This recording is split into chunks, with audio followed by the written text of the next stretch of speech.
Ako viete, že ste skutočne odpustili tým, ktorí vám ublížili? V Matúšovi, kapitola 18, verše 21 až 35, Ježiš vysvetlil, že ak neodpustíme všetkým zo svojich srdc, potom budeme odovzdaní mučiteľom a démoni nás potom trápia.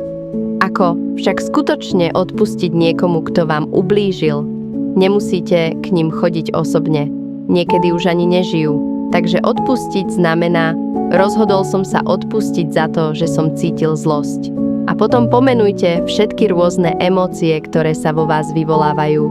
Ako by ste sa cítili odmietnutí, nie dosť dobrý, nenávidený, opustený a zradený.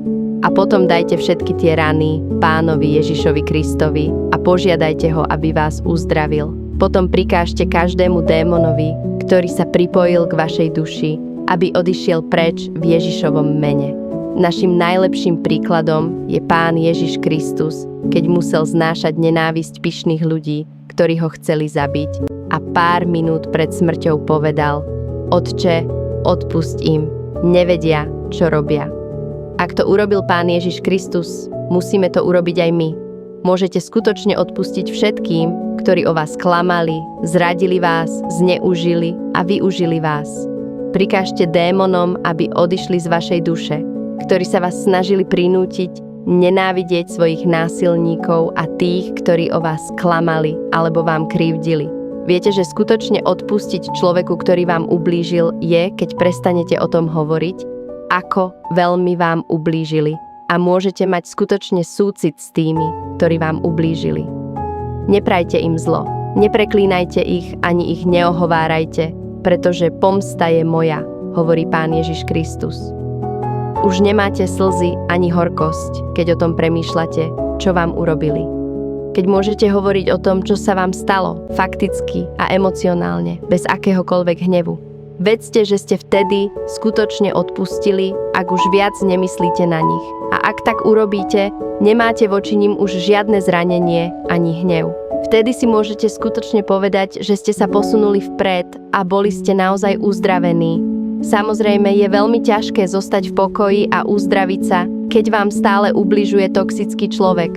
Avšak modlite sa, aby Pán Ježiš Kristus pomohol tým, ktorí vám ubližujú, a aby sa uzdravili zo svojich rán a aby boli oslobodení od svojich vlastných démonov. Ak však odmietnú, musíte sa od nich oddeliť, aby ste sa vyhli ich zneužívaniu.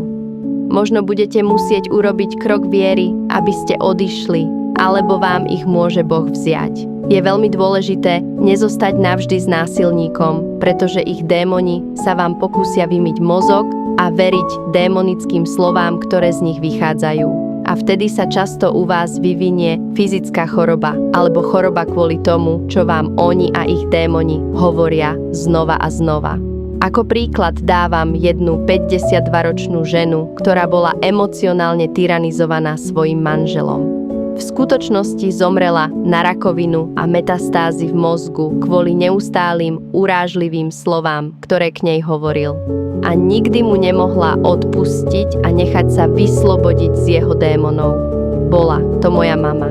Takže musíme odpustiť každému v našich srdciach, kto nám kedy ublížil, ak chceme, aby naše hriechy boli odpustené, aby démoni nemali žiadne práva na to, aby nás mučili. A potom môžete kráčať v ovoci ducha. Požehnaný nech je každý, kto počúva toto video. Pre viac duchovných práv nasledujte Ježiša. Maranata.